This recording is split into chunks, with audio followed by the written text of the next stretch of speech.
राजमंडळाला तह करायचाय। समोर उभा ठाकलेला शत्रू कागदावरच्या अटींनी बांधून घालता येईल असे आमच्या मुत्सद्यांना वाटते तरी कसे?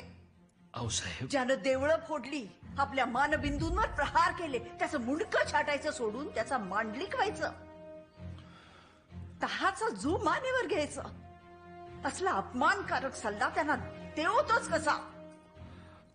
ज्यांनी कधीच मराठी मुलखाच्या मानाची पर्वा केली नाही, त्या अफजल खानाच्या हशमांनी घराघरात शिरून आपल्या लेकी बाळींची अब्रू लुटावी असं वाटतंय त्यांना? इतके शंढ आहेत का ते? राग कसा येत नाहीये त्यांना?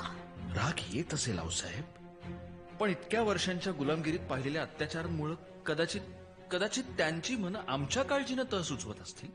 शिवबा, आम्ही आई आहोत तुमची, आम्हाला का तुमची काळजी नाही? पण पित्याचा अपमान, थोरल्या बंधूंचा बळी